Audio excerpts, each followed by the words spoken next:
Hello, future mediators. Welcome back to another insightful session of Focus Lexicon. And today we are going to start with mediation part of our optional subject, that is arbitration, mediation, and conciliation. Mediation part is one of the most scoring part in this whole subject. 30 marks का mediation का आपका part है, सिर्फ 4 chapters हैं और 30 marks यहाँ से आपको मिल जाते हैं. डायरेक्ट क्वेश्चन इसके अंदर आते हैं. बिल्कुल इट्स वेरी वेरी इजी, बड़ा इंटरेस्टिंग पार्ट है. Let's start with mediation part.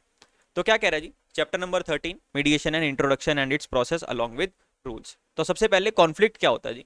Conflict means disagreement और डिफरेंस ऑफ ओपिनियन. मतभेद होना कॉन्फ्लिक्ट है.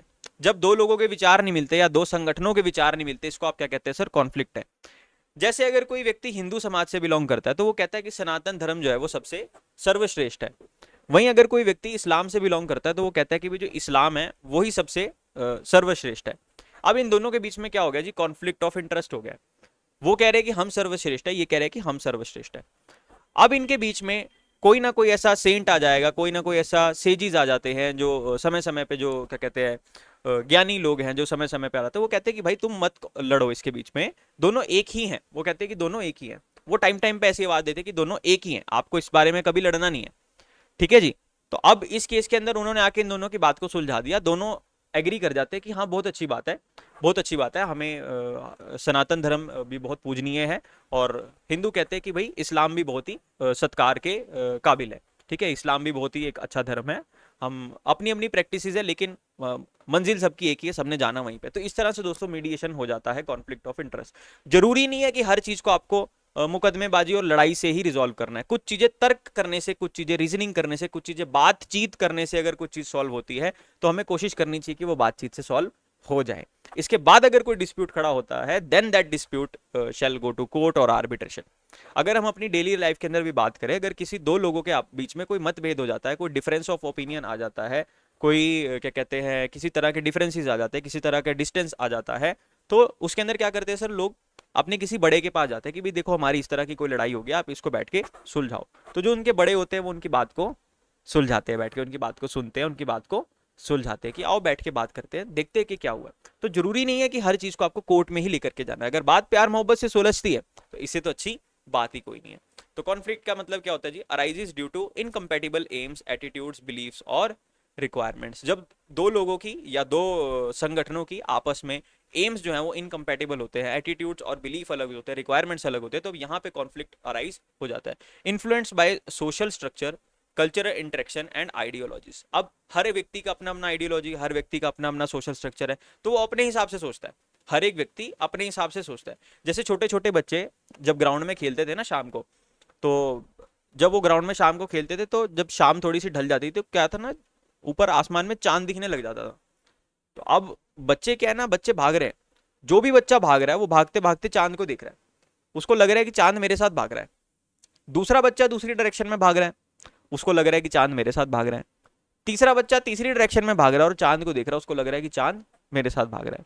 अब ये कितने सारे बच्चे हो सकते हैं, जितने बच्चे जितनी भी डायरेक्शन में भागेंगे, जो भी चांद को देखेंगे सबको लगेगा कि चांद सिर्फ मेरे साथ भाग रहा है. लेकिन चांद अपनी जगह पे स्टेबल है, चांद तो चांद है, चांद थोड़ी किसी के साथ भाग रहा है. तो इसी तरह से जो हमारे कल्चरल बिलीफ्स होते हैं, जो हमारे सोसाइटल आइडियोलॉजीज होते हैं, हर व्यक्ति को लगता है कि मेरी आइडियोलॉजीज मेरे साथ चल रही हैं, लेकिन जो अल्टीमेट ट्रूथ है वो तो ट्रूथ ही रहता है, वो चेंज नहीं होता. इसलिए हमें मीडिएशन की जरूरत पड़ती है. As per UNITAR, conflict is pursuit of incompatible goals by individuals or groups. Occurs when interest, needs or values of one party clashes with other. Nested conflict क्या होता है जी, exist when hidden and exposed conflict coexist. अगर किसी का hidden या फिर exposed conflict है, साथ में parallelly coexist कर रहे हैं, साथ में पैरेलली कोएग्जिस्ट कर रहे हैं, बता नहीं रहे कि हमारे बीच में लड़ाई है, लेकिन उनका कंडक्ट शो कर रहा है कि भाई इनके बीच में आपस में बनती नहीं है ना. जैसे हिंदू संगठन वाले कह रहे हैं कि हम इस्लामिक एरिया में नहीं जाएंगे, इस्लामिक कह रहे हैं कि हम हिंदू एरिया में नहीं जाएंगे. वो उनका कंडक्ट है, आपस में लड़ नहीं रहे, कोई ऐसा कोई वाद विवाद नहीं कर रहे, कोई एक दूसरे के ऊपर कोई एलिगेशंस नहीं लगा रहे, लेकिन उनका कंडक्ट बता रहा है कि there is a conflict of interest, there is a conflict of interest, और कॉन्फ्लिक्ट जो है वो को एग्जिस्ट कर रहा है. तो इस केस के अंदर फिर से वही बात है कि सर हमें किन लोगों की जरूरत पड़ती है, जो शांति का संदेश देते हैं कि भाई ऐसा मत करो, हम सब प्रकृति ने बनाए हुए इंसान हैं, ये सब हमारे क्या कहते हैं सोशल बिलीव्स है, हमारे कल्चरल बिलीव्स है। जो जिसका कल्चर है, सबको उनका कल्चर अच्छी बात है, मुबारक है, अपने अपना कल्चर सबको फॉलो करना चाहिए, लेकिन हमें किसी से हेट करना वो एक चीज़ बिल्कुल भी ठीक नहीं है। तो इस तरह से दोस्तों मीडिएशन जो है वो हो जाता है। Then real cause may be disguised behind the apparent issue. अब रियल कॉज उसके अंदर पता हो ये भी कोई ज़रूरी नहीं है ना। अब जैसे कि कहीं पे कोई एक्टिविटीज़ होती है, कोई टेररिस्ट एक्टिविटीज़ होती हैं या किसी भी तरह की कोई एक्टिविटीज़ होती है, तो उनको क्या कहते हैं कल्चरली मोटिवेट करके भेज दिया जाता है, हालांकि उनको मिसगाइड किया जा रहा है। और ये कोई रिलीजन सेंट्रिक बात नहीं मैं कह रहा, ये ह्यूमन सेंट्रिक बात है। हर जगह आतंकवादी है, हर एक रिलीजन के अंदर इस तरह के लोग मौजूद है जो कि दूसरे के रिलीजन को नुकसान पहुंचाना चाहते हैं, जो ह्यूमैनिटी को नुकसान पहुंचाना चाहते हैं, लेकिन वो अपने एजेंडास को हिडन रखते हैं, अपने एजेंडास को नहीं बताते, उनका कंडक्ट बता देता है कि इस तरह से कवर अप हुआ है काम। ठीक है जी। नेस्टेड, इसको क्या कहते हैं जी, nested conflict. Nature of conflict, conflict is natural and part of human existence, कि जहां जहां इंसान रहेगा वहां वहां पे आपका एक बार कॉन्फ्लिक्ट तो होगा। Can be classified as expressive conflicts, involves anger, argument, abuse और एंग्विश। देखो जी ये होता है हमारा meaning of conflict. Conflict means disagreement और differences of opinion arises due to incompatible aims, attitudes, beliefs और requirements, influenced by social structure, cultural interaction and ideologies. As per UNITAR, conflict is the pursuit of incompatible goals of by individuals or groups, occurs when interests, needs or values of one party clashes with other. अब nature of conflict, expressive conflict क्या होता है, जिसमें साफ साफ दिख रहा है कि इन दोनों के बीच में लड़ाई है ना, सामने से एक दूसरे को लड़ाई कर रहे हैं, गाली दे रहे हैं, मार रहे हैं, कूट रहे हैं, कुटाई कर रहे हैं, तो ये सब क्या होता है sir, expressive conflict. Non expressive conflict क्या है, बता नहीं रहे हैं पर घृणा जो है वो अंदर अंदर कर रहे हैं, उसको कह रहे हैं कि यार एक बार पता लग जाए तो मैं इसको तो ऐसे ऐसे ऐसे, अगर ये मेरा बॉस ना होता, अगर ये मेरा ट्रेनर ना होता तो फिर इसको मैं बताता, तो फिर इसको मैं बताता, ये तो मुझे CS के कोर्स के वजह से ट्रेनिंग करनी पड़ रही है, वरना मैं तो अपने घर वालों की भी नहीं सुनता, इसको मैं फिर बताता कि मैं कौन हूँ, ये तो इससे मैंने NOC लेनी है इसीलिए मैं चुप कर रहा हूँ। तो ये क्या होता है जी, non expressive conflict. Non expressive conflict non expressive conflict, less emotional, more controlled in nature. Conflict of interest, conflict arises from incompatible goals and perceptions and may be visible or hidden in nature. Then next is expressive forms of conflict. अच्छा इसको आप star mark करो, question आ सकता है। Expressive form of conflict क्या होता है, expressive conflict involves emotional reaction like anger, argument, abuse और anguish, ranges from mild irritation to rage. As per Gary Ginter, sources are physiological, cognitive, behavioral, caused by unmet needs, fear, insecurity or retaliation. Not always violence but emotional reaction to conflict. Argument क्या है जी, heated exchange of words और quarrels, जिसमें दो लोग आपस में गाली दे के बात करें कि तेरी ओए, ओए तेरी ओए, ओए तेरी तो कह रहा नहीं तेरी ये दोस्तों जो है तुम्हारा आर्ग्यूमेंट के अंदर, जहां पे लोग एक दूसरे के साथ झगड़ा कर रहे हैं, एक दूसरे के साथ लोग बहस कर रहे हैं। ठीक है जी। ऑल्सो मीन्स डिस्कशन और डिबेट विथ ओपोजिंग व्यूज। अच्छा जो हमारा डिबेट और डिस्कशन ओपोजिंग व्यूज किस तरह से होते हैं, जैसे हम टीवी पे देखते हैं ना, है ना, उस पे आता है ना, रिपब्लिक टीवी के ऊपर जो जाता है कि बहस कीजिए, आज आज का मुद्दा क्या है, तो उसके अंदर आपस में दोनों अपोजिंग पार्टीज लड़ रही होती है, हालांकि वो लड़ना नहीं चाहती, जस्ट एक कॉन्फ्लिक्टिक ओपिनियन, अपोजिट पार्टी के अंदर वो बैठ के जब डिबेट करते हैं तो उसको क्या बोलते हैं जी, आर्ग्यूमेंट बोलते हैं। Then may be constructive if done with respect. अच्छा अगर रिस्पेक्ट के साथ आर्ग्यूमेंट किया जाए तो कंस्ट्रक्टिव भी हो सकता है। रिफ्लेक्ट्स डिफरेंसेस इन ओपिनियंस और इवैल्यूएशन। अच्छा एक कंस्ट्रक्टिव वाले का एग्जांपल क्या है सर, वो जो PK मूवी के अंदर वो नहीं था, PK मूवी में लास्ट में उसने बाबा जी के साथ बहस की थी, है ना, PK debate with Baba ji, PK debate with Baba, जो PK ने बाबा के साथ डिबेट की थी, है ना, जब उसका रिमोटवा उसने नहीं लिया था। तो कई बार जो है, जो हमारा डिबेट है दैट इज नॉट नेसेसरली कि वो आपका आर्ग्यूमेंट ही हो, एक लड़ाई के लिए ही हो, कंस्ट्रक्टिव डिबेट भी हो सकता है। रिफ्लेक्ट डिफरेंसेस इन ओपिनियंस और evaluations. Next is abuse, result of uncontrolled anger and ignorant arguments. वो कह रहा भी तूने मुझे गाली कैसे दे दी, कह रहा गाली दे दी तो दे दी, हाथ ना लगा दियो, उसने हाथ लगा दिया, कहता हाथ कैसे लगा दिया, हाथ लगाया तो लगाया, अगर तूने थप्पड़ मारा ना फिर देख लियो, उसने थप्पड़ भी मार दिया, कह रहा थप्पड़ तो मार दिया, अगर लात मारी ना फिर देख लियो उसके बाद उनकी गाली शुरू हो जाती है, तेरी ये सब दोस्तों आपने अपनी गलियों में देखा होगा। फिर उनको बैठ के सुलझाते हैं कि बेटा गाली नहीं देते, कोई भी लड़ाई हो जाए गाली वाली नहीं देते होते, गाली देना अच्छी बात नहीं होती, समझदार लोग गाली नहीं देते। तो इनका फिर दो तो डिस्प्यूट रिजॉल्व किया जाता है। फिर गली का एक जो बूढ़ा सा अंकल आता है, वो दोनों के एक चाटा मारता है, गाली दे रहे हैं, नहीं गाली दे रहे, तू गाली देगा तेरी ओए ठा, तू गाली देगा तेरी ओए। तो ये दोस्तों आपको ये देखना है जी। Results of uncontrolled anger and ignored arguments leads to hostile and aggressive behaviour often due to insecurity और desire to control, shows deep personal grudges and intentions to harm. Next is anguish, state of mental agony or bad temper, conflict may not be clearly expressed, indicates non acceptance and internal suffering। अच्छा ये क्या होता है sir?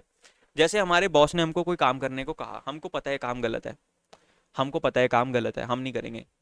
हमारा boss कहता है sir ये वाला फॉर्म है ना, फाइल कर दो, फाइल कर दो, कुछ नहीं होता, मैं बैठा हूँ। हमें पता है कि ये वाला फॉर्म अगर हम फाइल करेंगे तो गड़बड़ हो जाएगी सर, ये वाला जो फॉर्म फाइल कर रहे हैं ना, इसमें घोटाला है, इसमें झोल है, ऐसा तो हुआ ही नहीं है। वो कहता है प्राइवेट प्लेसमेंट का फॉर्म फाइल कर दो, लेकिन बैंक में पैसे नहीं आए हैं। कहता सर फॉर्म पे डीएससी लगेंगे, कह रहा लेके किसी के लगा देना यार, किसी के 400-500 रुपए के डीएससी अरेंज करके लगा देना। तो अब आपके मन में अपने बॉस के प्रति क्या इमेज बनी कि भाई ये तो क्या आदमी है यार, ये ही इज करप्ट, ये क्या कर रहा है भाई, जब पैसे आए नहीं हैं तो आप गलत फॉर्म क्यों भर रहे हो, गलत फाइलिंग क्यों कर रहे हो। तब आपके मन में ये बात रह जाएगी, आपके मन में ये बात रह जाएगी। इसको एंग्विश बोलते हैं। आप कर कुछ नहीं सकते एनओसी लेनी है ना, कर आप भरना पड़ेगा आपको वो फॉर्म, पर आपके मन में रह जाएगा कि यार ये क्यों करवाया इसने मुझसे, इसने मुझसे ऐसा क्यों करवाया। तो इसको क्या कहते हैं जी, anguish. Conclusion, expressive conflicts are emotional in nature and may escalate if not properly manage. अच्छा एक दो बार करेगा तो ठीक है, लेकिन अगर उसने 100 फाइलिंग ऐसी करवा दी तो आपका पारा चढ़ जाएगा कि भाई ये मैंने इतना बड़ा सीएस का कोर्स किया और ये मैं क्या गलत गलत काम कर रहा हूँ, है ना। तो इस तरह के अगर कुछ भी केसेस होते हैं तो इसको एंग्विश बोलते हैं। ठीक है जी। अब ये कैसे रिजॉल्व होगा, आप उसकी कंप्लेंट करेंगे, कहाँ पे करेंगे, प्रोफेशनल मिसकंडक्ट की कंप्लेंट कर देंगे आईसीएसआई के पास, और फिर आईसीएसआई जो है वो आपका ऐसा मीडिएशन बढ़िया करवा देगा कि मस्त मजा आ जाएगा आपको। ठीक है जी। ओए ऐसा कुछ रियल लाइफ में मत करना है, हाइपोथेटिकल एग्जांपल है, ऐसा कुछ असल में नहीं होता, ओए ऐसा कोई सच में नहीं हो रहा। ठीक है। CS is very ethical profession, people are very ethical in our profession and we respect our profession, ऐसा कहीं भी कुछ नहीं हो रहा। ठीक है। Next is non expressive forms of conflict. Non expressive conflict is subtle and difficult to identify. Main features are silence, avoidance, and resistance. Silence means forbearance from speech or communication. Party ignores issue or shows little interest, may seriously affect conflict resolution, and indicates hidden dissatisfaction. अच्छा एक party चुप ही होगी कि यार मान तो रानी है यार, क्या फायदा है यार इसको, इससे भैंस के आगे बीन बजाने वाली बात है, चुप ही हो जाओ, छोड़ पड़े यार, जाने दे, मरने दे, है ना। इस केस के अंदर क्या हुआ कि आपका कॉन्फ्लिक्ट तो है लेकिन आपने कुछ रिएक्ट नहीं किया, हमने कहा जाने दे यार, छोड़ परे, कौन इस पे दिमाग लगाएगा, है ना। तो इसको क्या कहते हैं जी, silence. This is also one of the form of non expressive conflicts. Avoidance, dismissive approach towards conflict, party avoids discussion due to fear of losing relationship और upsetting others. Emotions get suppressed and may intensify later. कि पहले तो आपने emotion दबा लिया, आपने उसको avoid किया, अपने इमोशंस को आपने सप्रेस कर लिया, लेकिन बाद में आपके इमोशंस ऐसे फटे कि फिर फटके चार हुए, है ना। मतलब सारी जगह जो है रायता फैल गया। तो ये रायता जो है जो non expressive form of conflict के अंदर रायता फैलने का चांस है, इसको कहते हैं अवॉइडेंस, है ना। कि हमने पहले तो सब कुछ रोक लिया कि नहीं नहीं नहीं नहीं ऐसा नहीं करूंगा, लेकिन जब किया तो फिर रायता फैला दिया। ठीक है जी। तो रायता नहीं फैलाना है। Then may arise due to lack of confidence और मिसट्रस्ट। जब कॉन्फिडेंस जब कॉन्फिडेंस दो लोगों के बीच में कम होता है या मिसट्रस्ट दो लोगों के बीच में आ जाता है, तब इससे अवॉइडेंस जो है वो रेज कर जाता है। Then resistance, characterized by stubbornness, rigidity and inflexibility. Party remains fixed on position without open communication, ignores interest of other party, acts as obstacle in settlement process. अब ये क्या कह रहा है सर, एक पार्टी ना सिर्फ अपनी ही बात कर रही है, वो कह रही है मेरे को सुनना ही नहीं है यार, ऐसी की तैसी, ऐसी की तैसी। गवर्नमेंट कह रही है कि हमें तो एमएसपी देनी ही नहीं है जी, कोई चक्कर नहीं, वो सुन ही नहीं रहे फार्मर्स की, फार्मर की बात ही नहीं सुन रहे। फार्मर कह रहा है कि भाई साहब आप हमें एमएसपी दे दो यार, आपका जाता क्या है, आपका क्या जाता है, आपको तो फायदा ही है एमएसपी दे दो अगर आप हमें। वो कहता नहीं हमने एमएसपी देनी नहीं, हमें सुनना ही नहीं, आप क्या कह रहे हो हमें सुनना ही नहीं। उसमें किसान बेचारे हड़ताल कर रहे हैं, रोड पे बैठ रहे हैं बेचारे, इतनी गर्मी में सर्दी में अपना अपना कीमती समय छोड़ के वो वहाँ पे सरकार के पास कर रहे हैं प्लीज़ हमारा कुछ कर दो, सरकार सुन ही नहीं रही, सरकार सुनी नहीं। तो इसको क्या बोलते हैं जी, रेजिस्टेंस बोलते हैं। इसको क्या बोलते हैं, रेजिस्टेंस बोलते हैं। अगर इस तरह का कॉन्फ्लिक्ट आ जाए और ये वाला कॉन्फ्लिक्ट अगर रेजअप हो जाए तो फिर उससे क्या होगा यार, उससे क्या होगा, इससे बहुत बड़े लेवल के ऊपर स्ट्राइक्स हो सकते हैं, बहुत बड़े लेवल के ऊपर लड़ाइयाँ हो सकती हैं। जैसे आपने देखा ना कि किसान आंदोलन के अंदर क्या क्या हुआ था, वो लाल किले के ऊपर वहाँ पे जाके कॉन्फ्लिक्ट्स अराइज हो गए, तो ये सब रेजिस्टेंस की वजह से होता है। तो उनको उनकी बात सुननी चाहिए थी, reasonable opportunity of being heard उनको देनी चाहिए थी। जहाँ सरकार सुनने को ही राजी नहीं थी कि भाई है क्या बात, है ना, तो इसको बोलते हैं जी resistance. Conclusion, non expressive conflicts are hidden in behaviour and may declare और ऑब्स्ट्रक्ट इफेक्टिव रिजोल्यूशन। ये हिडन होते हैं, छुपे हुए होते हैं, लेकिन जब फटते हैं तो फिर सारी जगह पे रायता फैल जाता है। तो नॉन एक्सप्रेसिव इंटरेस्ट के अंदर क्या होता है जी, नॉन एक्सप्रेसिव कॉन्फ्लिक्ट के अंदर क्या होता है, रायता फैल जाता है। Next is socio philosophical roots of mediation in India. Historical background, mediation has long history in India.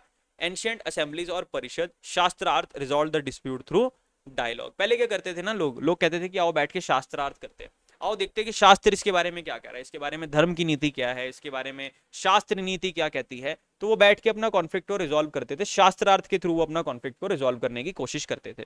तो ये बड़ी पुरानी प्रथा है, पुरानी एक बहुत पुरानी प्रैक्टिस है जो इंडिया के अंदर चलती आ रही है। Practice traditionally in villages and tribal communities. Sages Patanjali emphasize mediation over deciding right और रॉन्ग। इसमें वो देखते थे कि भाई धर्म किसके पक्ष में है, धर्म किसके पक्ष में। पहले आपके कोर्ट्स नहीं होते थे, कमर्शियल कोर्ट्स नहीं होते थे, कमर्शियल डिस्प्यूट्स इतने नहीं होते थे। पहले आपके जो डिस्प्यूट्स होते थे they were more emotional and they were more towards, क्या कहते हैं, मैक्सिमम चीजें पहले बार्टर से होती थी, मैक्सिमम चीजें पहले बार्टर से होती थी। तो चीजों की वैल्यू डिसाइड करने के लिए उनको धर्म के पैमाने पे मापते थे कि भाई इसमें धर्म किसके पक्ष में ज्यादा है, कौन व्यक्ति धर्म से चल रहा है और कौन व्यक्ति अधर्म से चल रहा है। तो एक ही पैरामीटर होता था कि भाई धर्म को मापना है। धर्म को मापने के लिए वो शास्त्र का सहारा लेते थे कि भाई शास्त्र के हिसाब से इसने धर्म का काम किया है या अधर्म का काम किया है। तो अगर उसने धर्म का काम किया होता तो उसको बाइज्जत बली कर देते थे। अगर उसका एक्शन था वो अधर्म साबित हो जाता था, भाई तो अधर्म है, इसने तो अधर्म किया है, तो फिर उसको वहां पे सजा दे दी जाती थी, उसको वहां पे सजा दे दी जाती थी। Then religious foundations, all major religion in India, Hinduism, Islam, Christianity, Buddhism, Jainism, Sikhism, accept mediation as virtue for dispute resolution। अच्छा, ये चीज आपने देखी होगी कि कई बार क्या होता है ना, जहां जहां पे भी हम जो भी हमारे रिलीजियस बिलीव्स हैं, फॉर एग्जांपल अगर हम हिंदू हैं या अगर हम सिख्स हैं या अगर हम मुस्लिम्स हैं या क्रिश्चियनिटी को अगर हम फॉलो करते हैं, तो देखा होगा ना कि सर जो भी इसके बीच में जो भी हमारे ग्रुप्स होते हैं, जो भी हमारे स्पिरिचुअल ग्रुप्स बने होते हैं, जो भी हमारी स्पिरिचुअल कम्युनिटी होती है, अगर उनके बीच में कोई भी कॉन्फ्लिक्ट राइज हो जाता है तो वो किसके पास जाते हैं, वो अपने धर्म के सबसे बड़े जो उनके प्रीचर होते हैं उनके पास जाते हैं। हिंदुइज्म में पुजारी जी के पास जाएंगे, और इस्लाम में मौलवी साहब के पास जाएंगे, क्रिश्चियनिटी में जो उनके फादर हैं उनके पास जाएंगे, और जो सिखिज्म है उनके अंदर जो भी हमारे ग्रंथी साहब होंगे उनके पास जाएंगे, और जो भी हमारे क्या कहते हैं रिस्पेक्टेड पर्सनल इसके अंदर होते हैं हम उनके पास जाते हैं जी, हम उनके पास जाते हैं, और फिर वो हमें गाइड करते हैं कि भाई ऐसे करो, ऐसे मत करो, इस तरह से कर लो, और उनकी बात को माना भी जाता है। ठीक है जी। देन हिंदुइज्म के अंदर Bhagavad Gita and Mahabharata mention internal and external dispute resolution. Lord Krishna act as mediator for Arjun. जब महाभारत का युद्ध हुआ था तो श्री कृष्ण जी अर्जुन के लिए मीडिएटर बने थे। कैसे सर, कैसे मीडिएटर बने सर? अर्जुन जो थे ना, युद्ध जो है वो स्टार्ट होने ही वाला था। अर्जुन श्री कृष्ण जी को कहते हैं कि भगवान आप मुझे युद्ध के बीचों बीच लेकर के जाओ, मैं अवलोकन करना चाहता हूँ, मैं देखना चाहता हूँ कि यहाँ पे कौन कौन आए हैं, मैं देखना चाहता हूँ कि मुझसे युद्ध करने कौन कौन आया। तो जब वो उनको बीच बैटल ग्राउंड के बिल्कुल बीचों बीच में लेकर के जाते श्री कृष्ण जी, तो यहाँ पे अर्जुन कहते कि हे प्रभु, ये जिनसे मैं युद्ध करने वाला हूँ, कह रहे तो मेरे अपने ही हैं, ये तो मेरे अपने ही हैं। ये देखो पितामह भीष्म, ये मेरे दादाजी हैं। गुरु द्रोण, ये मेरे गुरु हैं, है ना। कृपाचार्य, ये भी मेरे गुरु हैं। और ये जो दुर्योधन है ये मेरा भाई है। ये तो सब मेरे अपने ही हैं, ये तो सारे मेरे अपने हैं भाई। मैं इनको कैसे, इनका वध कैसे करूं, मैं इनका वध कैसे करूं? तो श्री कृष्ण जी कहते हैं भाई देख, अब तू बैटल फील्ड में खड़ा है, तू खड़ा है युद्ध में, तू इनका मर्डर नहीं करेगा भाई, तू इनको नहीं मारेगा तो ये लोग तुझे मार देंगे। तुझे क्या लगता है सब ये शस्त्र वस्त्र लेके आए हैं, ये तेरी पूजा करने के लिए लाए हैं? नहीं भाई, तुझे मारने के लिए लाए हैं। और तू कह रहा है कि ये तेरे अपने हैं, तो ये जो तेरे साथ पीछे खड़े हैं, युधिष्ठिर, भीम, नकुल, सहदेव, ये तेरे अपने नहीं है, ये तेरे अपने नहीं है भाई। अर्जुन कहता भाई बात तो सही कह रहे हैं यार श्री कृष्ण जी। कह रहा पर प्रभु मैं इनका मर्डर क्यों करूं, मैं इनको अपने हाथ से क्यों मारूं, मैं इनको अपने हाथ से क्यों मारूं? तब श्री कृष्ण जी कहते हैं भाई मर तो चुके हैं, मरना तो सबने एक दिन, मर तो वैसे भी जाएंगे, तू नहीं मारेगा तो वैसे भी मर जाएंगे। पर तू क्षत्रिय है, तेरा धर्म है युद्ध करना, और तू धर्म के पक्ष में खड़ा है। अब बीच युद्ध में आके तू ये नहीं कह सकता कि भाई अब मैं युद्ध नहीं करूंगा। तू कह रहा मैं युद्ध नहीं करूंगा, भाई तुझे अगर युद्ध नहीं करना था तो तूने इतने साल तपस्या की, इतने बड़े बड़े तूने अस्त्र शस्त्र प्राप्त किए, मछलियों की आंखें बेद रहा है, उसके बाद ये तूने इतना जुगाड़ जोड़ा है, ये जो इतने तूने यहाँ पे सेना इकट्ठी की है, पूरा बैटल फील्ड तूने बुक करवा के गिर दिया, और अब तू कह रहा है मैं युद्ध नहीं करूंगा। तो पहले ही कहता तूने युद्ध नहीं करना। तो अर्जुन कहता है कि भगवान आपकी बात तो सही है। तो फिर श्री कृष्ण जी कहते हैं कि भाई इस दुनिया में जीना और मरना दोनों पहले से तय है, ये अगर तू नहीं मारेगा तो वैसे भी मर जाएंगे, ये तो तेरे माध्यम से मरने वाले। तो श्री कृष्ण जी कहते हैं भाई इनका सबका पहले से प्री डिसाइडेड है, किसको कब रखना है किसको कब मारना है, ये तो मेरी इच्छा है। श्री कृष्ण जी कहते हैं कि मेरी इच्छा है कि अब मैं इन्हें मारना चाहता हूं, तेरे थ्रू मरवाना चाहते हैं तो वो एक अलग बात है। तो फिर अर्जुन कहता है कि प्रभु आप प्रणाम, आप भगवान है, आप जो कहते हैं मैं आपकी बात मानूंगा। तब श्री कृष्ण जी ने अर्जुन को श्रीमद् भगवद गीता का ज्ञान दिया। तब फिर जब वो भगवद गीता का उनको ज्ञान हुआ तब उनको समझ में आया कि जो शरीर है वो मर जाता है, आत्मा जो है वो नहीं मरती। उसके बाद उन्होंने फोकस पूरा युद्ध पे किया, उसके बाद उन्होंने अपने रिश्तों पे फोकस नहीं किया। तो इस तरह से दोस्तों मीडिएशन किया गया। तो मीडिएशन कोई आज की चीज थोड़ी है, ये तो महाभारत के टाइम से चली आ रही है, इससे पहले रामायण के टाइम से भी चली आ रही है मीडिएशन। तो mediation is very very very very old, very बहुत पुराना और बहुत ही पुरातन इसका इतिहास रहा है मीडिएशन का। एम्फेसाइज ऑन फॉलोइंग धर्म, peaceful settlement, making concessions and humility. Ancient institutions like कुल, फैमिली, कम्युनिटी डिस्प्यूट्स, अगर किसी की फैमिली में डिस्प्यूट होता है तो वो कहते हैं इसके कुल के लोगों को बुला लो, है ना, जो आप एक जाति के लोग इकट्ठे होते हैं उस जाति के लोग इकट्ठे होकर वहां पे उनका फैसला करते हैं, कुल। देन नेक्स्ट इज श्रेणी, सेम प्रोफेशन, अगर किसी प्रोफेशनल का डिस्प्यूट है तो उसके प्रोफेशन के लोग वहां पे आके बैठ जाते हैं और वो उसका डिस्प्यूट रिजॉल्व करते हैं। लाइक डॉक्टर्स की लड़ाई पड़ेगी, अब डॉक्टर की लड़ाई में उनके पड़ोसी को थोड़ी समझ में आएगा क्या कह रहे हैं। वो कह रहा तूने बायोप्सी गलत कर दी, वो कहता तुझे तो बायोप्सी करनी आती नहीं, वो कह रहा तेरी तो डिग्री नकली है। तो अब इसको चेक कौन कर सकता है? कोई एक एक्सपर्ट डॉक्टर जो उनकी फील्ड के अंदर माहिर हो, जो उन्हीं के प्रोफेशन का आदमी हो, है ना। अब दो कंपनी सेक्रेटरी आपस में लड़ पड़े, वो कह रहा भाई तू तो यार स्पेशल रेजोल्यूशन की चीज जो ऑर्डिनरी रेजोल्यूशन से पास कर देता है, तेरे को नहीं आता कंपनी लॉ। वो कहता कमाल है यार, जो ऑर्डिनरी आइटम्स है वो तो ऑर्डिनरी रेजोल्यूशन से ही पास होंगी, तूने तो स्पेशल रेजोल्यूशन के प्रोविजन ही नहीं पड़े हुए, तुझे कैसे पता कि स्पेशल रेजोल्यूशन पास होना है? वो कहता भाई मैंने सेक्रेटरी स्टैंडर्ड के अंदर पढ़ा है। कह रहा तेरे सेक्रेटरी स्टैंडर्ड कब के हैं? कहता मेरे तो 2013 के हैं। वो यार कमाल है, 2025 में तो रिवाइज सेक्रेटरी स्टैंडर्ड आ गया, वो तो पढ़ने थे। तो अब ये बात दोस्तों किसी आम आदमी को समझ में आएगी? नहीं आएगी। तो इसके लिए किसको बुलाना पड़ेगा? किसी सीनियर कंपनी सेक्रेटरी को बुलाना पड़ेगा। तो क्या कहते हैं जी, श्रेणी, सेम ही श्रेणी के लोग हैं, सेम ही कैटेगरी के, एक ही बिरादरी के लोग हैं, है ना। तो दूसरा कोई कंपनी सेक्रेटरी आएगा, वो चेक कर लेगा कि सेक्रेटरी स्टैंडर्ड क्या कहता है, वो बता देगा कि कौन सी आइटम ऑर्डिनरी है, कौन सी स्पेशल बिजनेस है।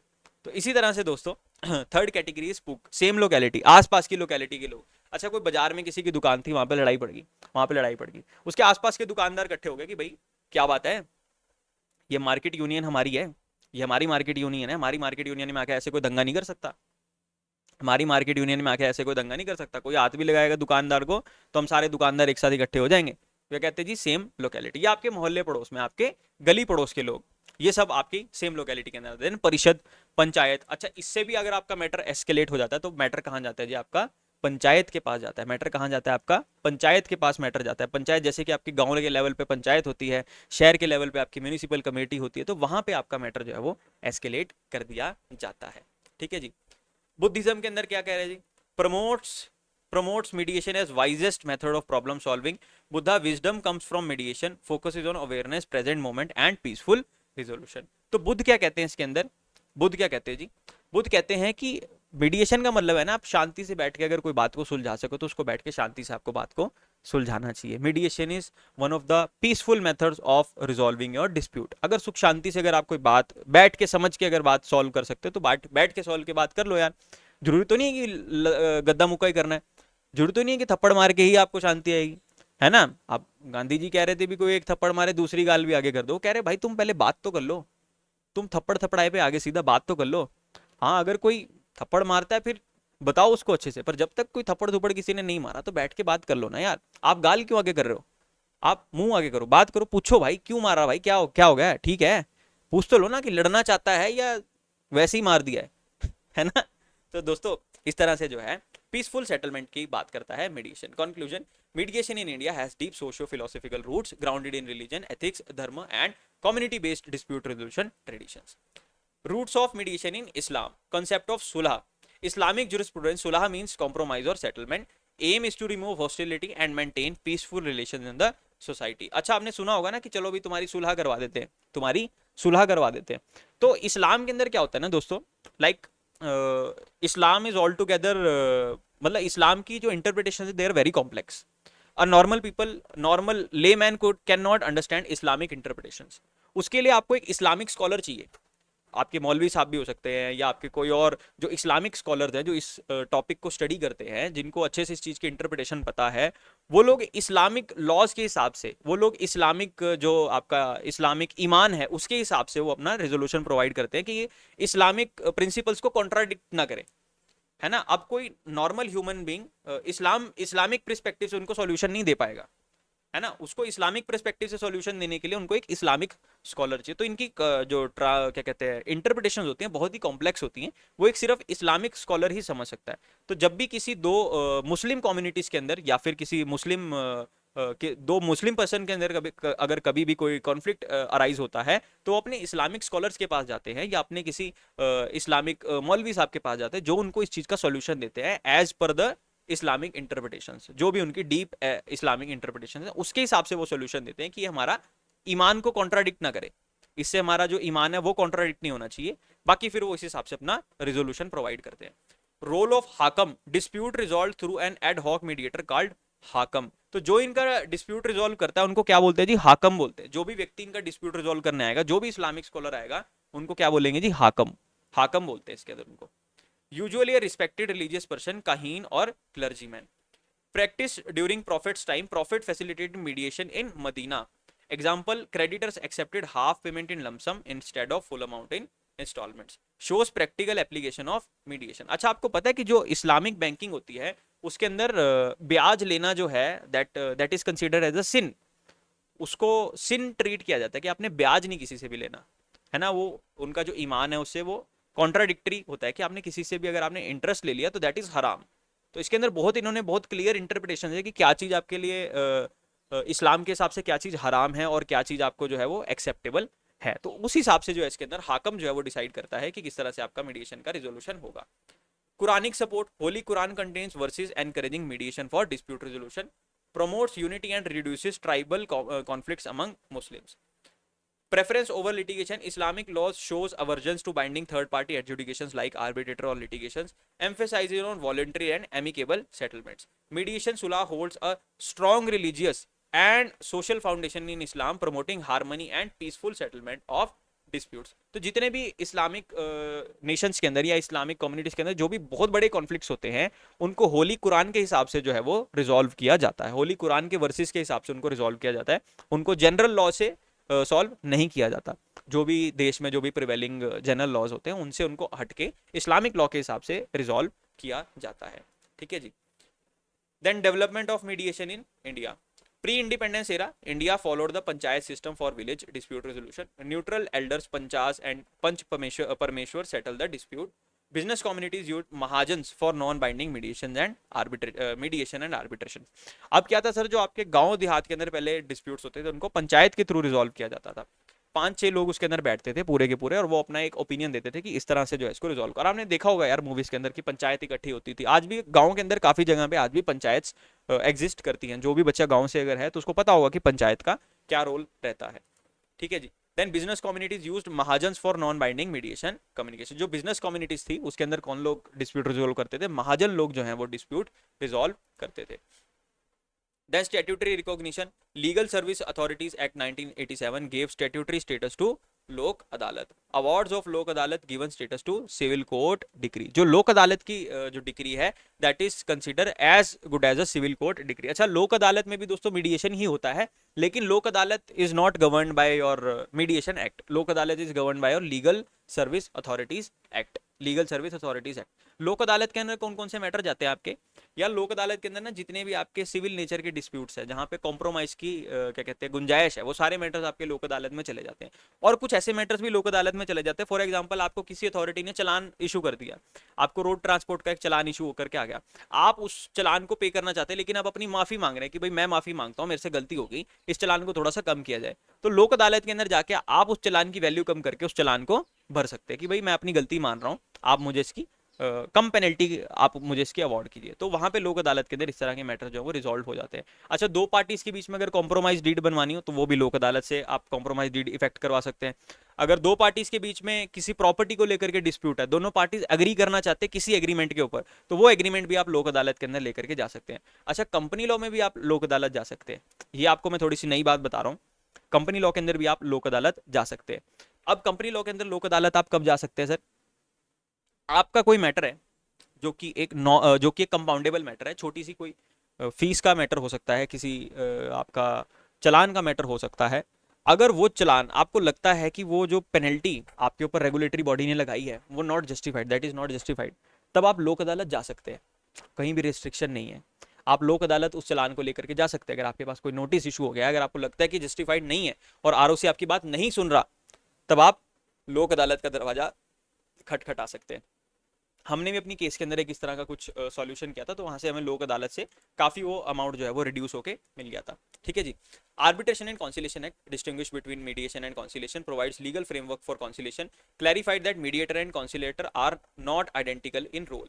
Section 89 of CPC 1908 Amendment 1999-2002 introduced the reference to cases of ADR mechanism including mediation.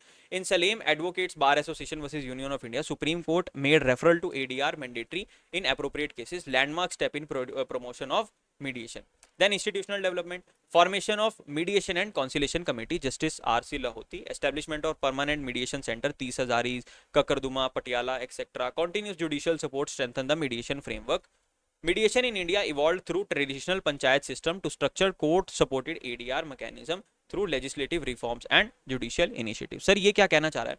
आप अपने एरिया के डिस्ट्रिक्ट कोर्ट में एक बार जाके आना, आपका जो भी आप जिस भी लोकेलिटी के अंदर आप रह रहे हैं, अगर आप वहाँ के डिस्ट्रिक्ट कोर्ट में जाएंगे ना, तो वहाँ पे एक स्पेशल सेंटर बना होता है, that is dispute resolution centre, ADR centre आपको वहाँ पे मिलेगा, जहाँ पे मीडिएशन के मैटर्स को लिया जाता है, जहाँ पे मीडिएशन के मैटर्स को लिया जाता है। कोर्ट आपके मैटर को मीडिएशन में रेफर कर देती है। तो जो भी आपकी डिस्ट्रिक्ट लीगल सर्विस अथॉरिटी होती है, DLSA, district legal service authority होती है, वो आपके मीडिएशन के मैटर्स को गवर्न करती है, उसके हिसाब से आपका मीडिएशन होता है। तो कोर्ट आपको मीडिएशन में रेफर कर देता है। तो आप जब भी अपने डिस्ट्रिक्ट कोर्ट जाएंगे ना, किसी भी डिस्ट्रिक्ट में आप चले जाओ, मैक्सिमम डिस्ट्रिक्ट के अंदर अब ADR सेंटर्स जो है वो बन चुके हैं। लाइक अंबाला डिस्ट्रिक्ट के अंदर अब यहाँ पे पास में, यहाँ पे भी दोस्तों ADR सेंटर है। फिर नेक्स्ट डिस्ट्रिक्ट यहाँ से कुरुक्षेत्र है, तो वहाँ पे भी ADR सेंटर है। तो वहाँ पे मीडिएशन के जो डिस्प्यूट्स है वो आपके मीडिएटर्स जो है वो आपके यहाँ पे डिस्प्यूट रिजॉल्व कर देते हैं। तो इस तरह से दोस्तों मीडिएशन का पूरा फ्रेमवर्क जो है वो वर्क करता है। Very easy part, it's not that difficult and it's very interesting also.